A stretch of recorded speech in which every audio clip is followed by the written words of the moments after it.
நான்காவது அம்சம், இது மிக முக்கியம். துஆ அங்கீகரிக்கப்படும். இதில் எந்த மூமினுக்கும் சந்தேகிக்கக்கூடாது. ஆள் மனதில் பதிவு வச்சுக்கோங்க. ஆனால் பிரச்சனை என்ன தெரியுமா? இப்படித்தான் அங்கீகரிக்கப்பட வேண்டும் என்ற ரூட் வச்சுக்கிறோம் நாங்கள். இதான் இன்றைக்குள்ள பிரச்சனை. அதனால தான் நிறைய பேர் துவாக்கள் அங்கீகரிக்கப்படவில்லைன்னு முடிவெடுத்துடுறாங்க. ஒருவர் துவா கேட்கிறார், யா அல்லாஹ், நான் எனது தொழிலில் முன்னேறணும், நான் போட்டிக்கிற இந்த ஷொப்பை என்ன செய்யணும், முன்னேற வேண்டும் அப்படின்னு துவா கேட்குறாரு. இவர் ஒரு வழிமுறை வச்சுக்கிறார். முன்னேற வேணும்னா என்ன வழிமுறை வச்சுப்பீங்க எல்லாரும் பொதுவாக? அடுத்த மாதம் இன்றைய வருமானத்தை விட கஸ்டமர்ஸ் கூட வரணும், ஒரு 1000 ரியால் கூடணும். அதுக்கு அடுத்த மாதம் ஒரு 5000 ரியால் கூடணும். அதுக்கு அடுத்த மாதம் இன்னொரு 5000 ரியால் கூடணும். அல்லாஹ் துவாவை கபூல் செஞ்சுட்டான். அல்லாஹ் தாலா துவா கபூல் செஞ்சுட்டான். ஒரு துவா கேட்குறீங்க, யாரெல்லாம் எனக்கு பிஸ்னஸ் முன்னேறணும், 5000 வருமானம் வந்திருந்தது 3000 ஆயிட்டு. மறுபடியும் இன்னும் அழுத்தமாக கேட்குறீங்க, 2000 ஆயிட்டு. இன்னும் அழுத்தமாக கேட்குறீங்க, கடை லொஸ்ட். இன்னொரு அழுத்தமாக கேட்டீங்க, நாட்டுக்கு போயிட்டீங்க. என்ன முடி துவா கபூல் ஆகிட்டு முடி எடுப்பீங்களா? என்னப்பா இவ்வளோ துவா கேட்டோம், என்னமெல்லாம் கேட்டோம், என்ன செய்யுது? நஷ்டமாக போகுது. இதுதான் எங்களது பிரச்சனை. நாங்கள் இறைவனுக்கு வழி போட்டு கொடுத்துருக்குறோம். இறைவன் இந்த ரூட்டில் தான் கபூல் செய்ய வேண்டும். நீங்கள் என்ன செய்றீங்க? துவா கேட்குறீங்க இறைவன்ட்ட, யா அல்லாஹ், எனக்கு ஒரு மகள் இருக்கிறான், வயசு 27 30, இவருக்கு திருமணம் நடந்துடணும் என்று பிரார்த்திக்கிறீங்க. பிரார்த்தனை செய்து நீ பிரார்த்தனை செய்கிற நேரத்தில் ஒரு நல்ல ஒரு கணவனை பேசி வச்சுக்கிறீங்க, ஒரு நல்ல ஒரு மருமகன் அமைய போகிறார். கௌபாவில் போய் அழுது இந்த கல்யாணம் நல்ல முறையில் நடக்கணும் துவா கேட்குறீங்க. துவா கேட்ட அடுத்த நாள் திருமணம் ரத்தாகிறது. திருமணம் ரத்தாகி விடுகிறதுன்னு வைங்க. துவா கபூலாகி நான் நினைப்போமா? நினைக்க மாட்டேன். ஏன் நாங்கள் போட்டிக்கிற ரூட் என்ன? இந்த நம்ம தேர்ந்தெடுத்த கணவன் திருமணத்தை சிறந்த முறையில் நடக்க வைத்தல் தான் நம்ம துவாவுடைய அங்கீகாரத்துக்கான அடையாளம். நாட்டில் துவா கேட்குறீங்க, என் குடும்பம் உறவுகளோடு நான் இருந்து என்ன செய்ய நல்ல முன்னேற்றம் அடையணும். திடீரென நீங்கள் லொஸ்ட் ஆகி ஒரு நோயில் விழுந்து வெளிநாட்டுக்கு வர வேண்டிய நிலைமை ஆகிட்டு. நம்ம துவா அங்கீகரிச்சு நினைப்பீங்களா? நினைக்க மாட்டீங்க. இதுதான் நம்மளோட பிரச்சனை. ஏன் நாங்கள் துவா கேட்குற நேரத்தில் ரூட்டையும் வச்சுக்கிறோம். இப்படி நடந்தால் தான் கபூல் ஆயிட்டு, இல்லைன்னா கபூல் இல்லை. அன்புள்ள சகோதரர்களே, அப்போ எவ்வளோ ஒரு அறியாமைன்னு பாருங்க. ஒன்றை புரிந்து கொள்ளுங்கள், இறைவனுக்கு நாம் எப்பொழுதும் வழிமுறை சமைத்து விடக்கூடாது. இறைவனுடைய வழிமுறை நம்ம நினைக்கிற வழிமுறையாக இருக்காது. அது இறைவனுடைய வழிமுறை, அது வேறுதாக இருக்கும். நம்மளுக்கு நம்ம சொல்லவே முடியாது. இறைவன் நமக்குத்தான் ஒரு சூழல் இப்படி போகணும்னு இருக்கும். இறைவனுக்கு 1000 மெத்தட் இருக்கு. அதை உங்கள்கிட்ட கொண்டு வந்து சேர்க்கறதுக்கு நீங்களே தெரியாத மாதிரி. அல்லாஹ் தஆலா என்ன சொல்றான்? வமை யதவக்கல் அலல்லாஹி ஃபஹுவ ஹஸ்பு. யார் இறைவன் மீது தவக்குல் வைக்கிறாரோ அவனுக்கு அவனே போதுமானவன். அதுக்கு முன்னால் என்ன சொல்றான்? வமை யத்தகில்லாஹ யஜஅல் லஹு மக்ரஜன் வ யர்ஸுகுஹு மின் ஹைது லா யஹ்தஸிப். யார் இறைவனை அஞ்சுகிறாரோ அவனுக்கு அல்லாஹ் தஆலா பிரச்சனை விட்டு வெளியேறுகின்ற வழியை காட்டுவான். அவன் நினைக்காத புறத்தால் அவனுக்கு உதவி செய்வான். அந்த ரூட் அவன் நினைத்திருக்க மாட்டான். அவனுக்கு அந்த ஐடியாவே இருந்திருக்காது. இதான் புரியணும். நம்ம எப்பயும் ஒரு பிரச்சனை எப்படி யோசிப்போம்? பிரச்சனையை முன்னால் வச்சு ஒன்றில் இப்படி தீரணும் அல்லது இப்படி தீரணும் அல்லது இப்படி தீரணும், வேறு வழியே இல்லை. தற்கொலைக்காக தான் முதல் காரணம். தற்கொலைக்கு மனசு என்ன முதல் காரணம்? இந்த உலகத்தில் வாழ்வதற்கு இதை தவிர வேறு வழி இல்லை நம்ம நினைப்பதான். முஸ்லீம்கள் நினைக்கக்கூடாது. முஸ்லீம்கள் என்ன செய்யக்கூடாது? இந்த உலகத்தை நான் கண்முன்னால் காணுகின்ற வழி மட்டும்தான் வழி என்று நினைத்திருந்தால் நிறைய நபிமார்களுடைய தாவத் தோல்வி அடைந்திருக்கும். நிறைய நபிமார்களுடைய தாவத் என்ன செய்திருக்கும்? தோல்வி அடைந்திருக்கும் என்பதை நாம் புரிந்து கொள்ள வேண்டும். அதனால் அன்புள்ள சகோதரர்களே, ஆள் மனதில் பதிய வைங்க. நஷ்டங்களாலும் இறைவன் வழி சமைப்பான், பாதிப்புகளாலும் இறைவன் வழி சமைப்பான். நமக்கு தெரிகின்ற தோதுவான சூழல் மட்டுமல்ல துஆக்கள் அங்கீகரிக்கப்படுவதற்கான அடையாளம். ஒரு 2 உதாரணம் நான் உங்களுக்கு சொல்கிறேன். ஒன்று யூசுப் அலைஹிஸ்ஸலாம், 2 முஹம்மது ஸல்லல்லாஹு அலைஹி வஸல்லம். யூசுப் அலைஹிஸ்ஸலாம் அவர்கள் தனது ஊரில் இருந்து என்ன செய்கிறார்கள்? கடத்தப்படுகிறார்கள். கிணற்றிலே வீசப்படுகிறார்கள், நாடு கடத்தப்படுகிறார்கள், சிறையில் அடைக்கப்படுகிறார்கள். இப்போ ஒரு சர்வசாதாரண சராசரி மனிதன் இந்த எண்ணத்துக்கு வாங்க. குடும்பத்தை இருந்து பிரிந்து கிணற்றில் இருக்கிற நேரத்தில் யூசுப் அலைஹிஸ்ஸலாம் தன் குடும்பத்துக்கு மீண்டு திரும்ப வேண்டும் என்று துவா கேட்டிருக்க மாட்டாரா? துவா கேட்டிருப்பார். அவருடைய தந்தை யாக்கூப் அலைஹிஸ்ஸலாம், எனது புள்ள என்னிடத்தில் சேரணும் துவா கேட்டிருப்பாரா இல்லையா? யாக்கூப் அலைஹிஸ்ஸலாம் தனது குழந்தை என்னிடத்தில் சேர வேண்டும் என்று பிரார்த்திக்கிற நேரத்தில் யூசுப் அலைஹிஸ்ஸலாம் நெருக்கமாக இருந்தாரா? சிறையில் இருக்கிற நேரத்தில் நெருக்கமாக இருந்தாரா? யாக்கூப் அலைஹிஸ்ஸலாம் டிஸ்டன்ஸ்ல எப்ப நெருக்கமாக இருந்தாரு? எப்ப? கிணற்றில் இருக்கும் பொழுது. ஏன் ஊரு கிணத்துல அவர் என்ன செஞ்சார்? இருந்தார். துவா கேட்டு எங்க போயிட்டாரு? எகிப்து போயிட்டாரு. நினைச்சு பாருங்க சகோதரர்களே, நினைத்து பாருங்கள். துவா கேட்ட பின்னால் அவர் எகிப்தில், துவா கேட்பதற்கு முன்னால் சொந்த சிரியாவில் இருக்கிறார். அவர் துவா விட்ட பின்னால் எகிப்து, எகிப்தில் மட்டுமல்ல, சிறையில், ஜெயிலில். அப்ப எப்படி நம்ம விளங்குறது? யாக்கூப் அலைஹிஸ்ஸலாம் கேட்கிறாரு, இறைவன் எனக்கு திருப்பி கொண்டு வந்து தருவான் என்றாரு.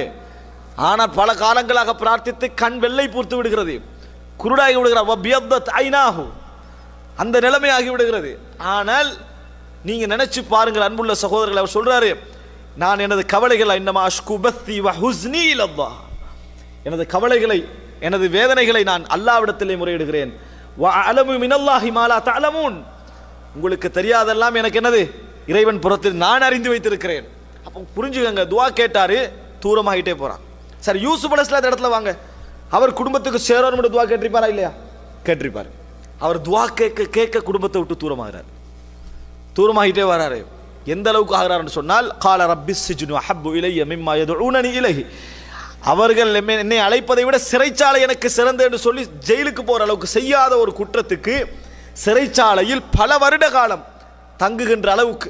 ரஹிமல்லாஹு அல் கரீம் இப்னு அல் கரீம், ரசூல் ஸல்லல்லாஹு அலைஹி சொன்னாங்க, சங்கை மிக்கவர், சங்கை மிக்கவருடைய மகன்.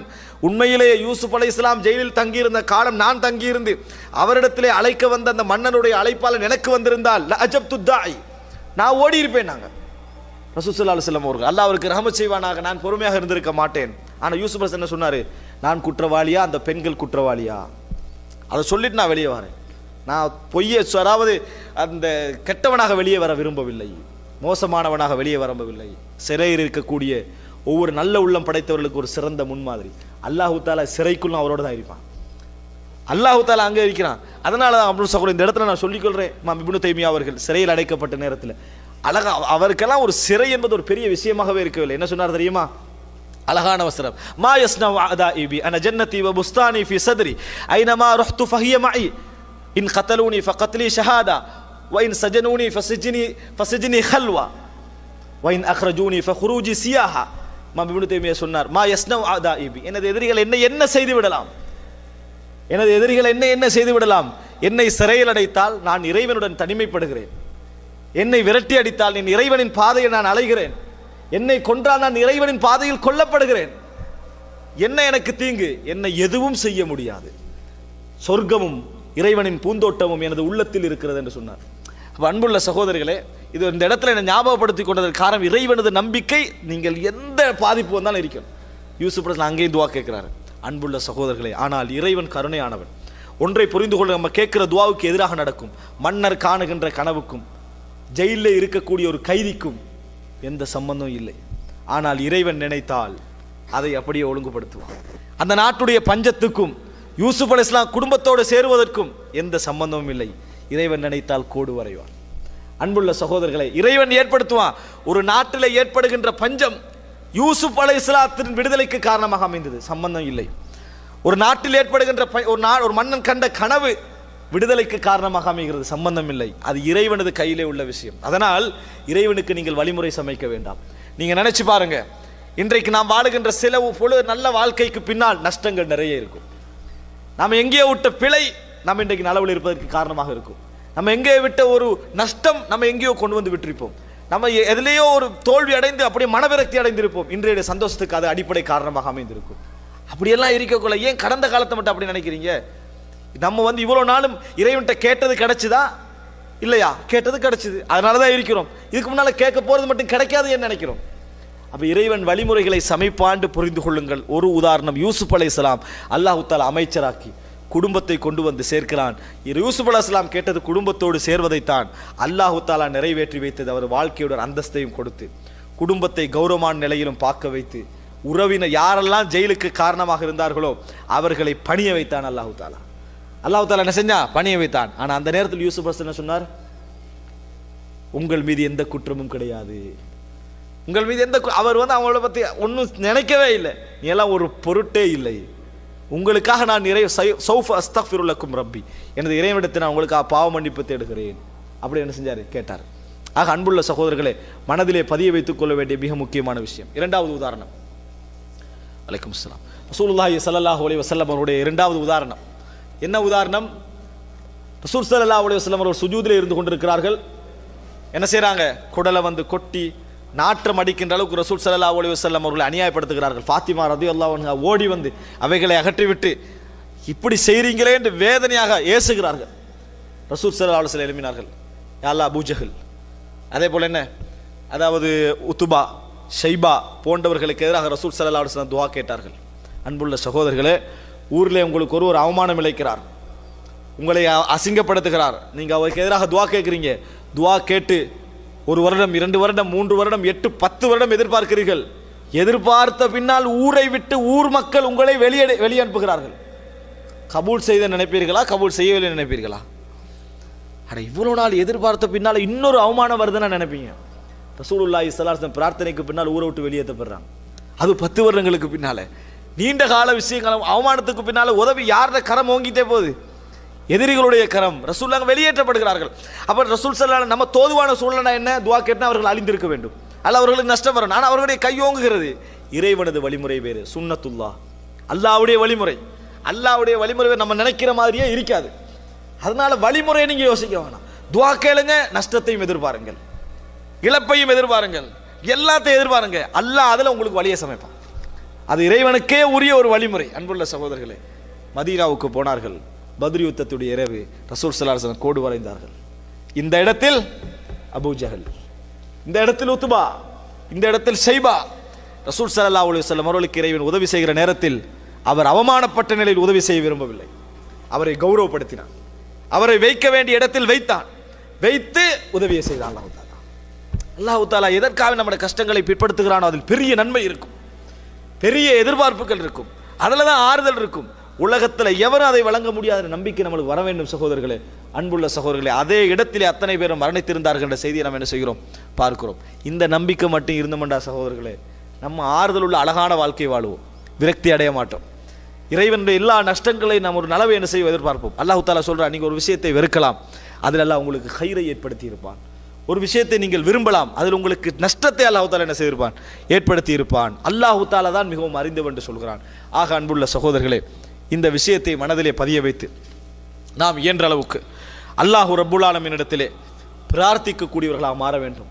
நல்ல அடையாளங்கள் மட்டுமல்ல எமது துஆக்கள் கபூலாகிவிட்டது என்றதுக்கு அர்த்தம், நஷ்டங்களும் நமது துஆக்கள் கபூலாகிவிட்டதுக்கு அர்த்தம் தான். பிரார்த்தித்தவுடன் மணமகன் அகற்றப்படுகிறாரா, சிறந்த ஒரு வாழ்க்கையை ஏற்படுத்த போகிறான் அர்த்தம். அல்லது உங்களுக்கு ஒரு தீமை அகற்றுகிறான் அர்த்தம். நீங்கள் பிரார்த்தித்தவுடன் நஷ்டங்கள் வருகிறதா, உங்களது எண்ணங்களை இறைவன் மாற்றி வேறொரு துறைக்கு உங்களை மாற்றப் போகிறான் அர்த்தம். எந்த விஷயத்தை நீங்கள் என்ன செய்ய வேண்டாம், கற்பனையில் வைத்துக் கொள்ள வேண்டாம். இறைவன் அமைப்பாண்டு நினையுங்கள், நம்பிக்கையோடு பிரார்த்தனை செய்யுங்கள். நிச்சயமாக துஆ இந்த உலகத்தில் ஏற்படுத்துகின்ற மாற்றங்களை விட வேற எந்த ஒன்றும் ஏற்படுத்தி விடாது என்பது நமது உள் நம்பிக்கையில் இருக்க வேண்டும். அதெல்லாம் நம்ம வாழ்க்கையில் சொல்லிவிட்டு தெரிய வேண்டும் என்ற அவசியம் இல்லை. ஆள் மனது உங்களை என்ன செய்யணும், அதில் உறுதிப்படுத்தி வைக்க வேண்டும். அல்லாஹ் ரப்புல் ஆலமீன் சொல்வது போன்று உதுஊனி அஸ்தஜிபு லக்கும். இதா சஅல, முக்கியமான ஒரு வசனம், வ இதா சஅலக இபாதி அன்னி ஃபஇன்னி கரீபுன் உஜீபு தஅவத தாஇ இதா தஆன். எனது அடியான் என்னை பற்றி கேட்டால் சொல்லுங்கள், நான் நெருக்கமாக இருக்கிறேன், கேட்டால் பதிலளிக்க காத்து கொண்டிருக்கிறேன் என்று சொல்றான். இறைவனை விட வாக்குல யாராவது சரியா இருப்பாங்களா? அப்ப நீங்க அழுது துஆ கேட்டது உண்மையாக இருந்தால், நீங்க கேட்ட துஆல இஹ்லாஸோடு இருந்தால், கபூலாகிவிட்ட நம்பணுமா இல்லையா? இறைவன் வாக்க மீற மாட்டான். அதை புரிஞ்சுக்கங்க. அன்புள்ள சகோதரர்களை, ஒரு நண்பர் சொல்றாரு, நீங்க கேளுங்க, எனி டைம் கேளுங்க, நான் உங்களுக்கு கிட்ட இருக்கிறேனே நினைச்சுக்கங்கடா, ஒரு நம்பிக்கை அப்பமா இல்லையா? அதை விட வமன் அஸ்தகு மின் அல்லாஹி கீலா, அல்லாஹ் விட உண்மை சொல்றவன் யாரு? அதனால துஆ நீங்க கேட்ட உடனே கபூல் நினைச்சிருங்க. இஹ்லாஸோட கேட்டீங்களா, கபூலாகி விட்டது, எந்த மாற்றமும் இல்லை. ஆனால் இறைவன் அதை நிறைவேற்றி வைக்க உங்களுக்கு காலம் எடுப்பான். அதற்கு காரணம் இருக்கிறது, இறைவனுடைய வழிமுறை அது. அதுக்குரிய சூழலை அழகான முறை இறைவனை செய்வான், மாற்றுவான். அல்லாஹ் ரப்புல் ஆலமீன் நம் அனைவரது பிரார்த்தனைகளும் தூக்கி வீசப்படுகின்ற பிரார்த்தனைகள் அல்லாமல் ஏற்றுக்கொள்ளக்கூடிய பிரார்த்தனைகளாகவும் உள்ளத்திலிருந்து போகின்ற பிரார்த்தனைகளாகவும் அதனுடைய கபூலியத்தை நாம் கண்முன்னால் காணுகின்ற வரைக்கும் நம்பிக்கையை கைவிடாமல் இருக்கக்கூடிய மக்களாகவும் அல்லாஹ் ரப்புல் ஆலமீன் என்னையும் உங்களை மாக்கியல் புரிவானாக. ஹாதா மா இந்தி வல் இல்மு இந்தல்லாஹ் வ அகூலு கௌலி ஹாதா.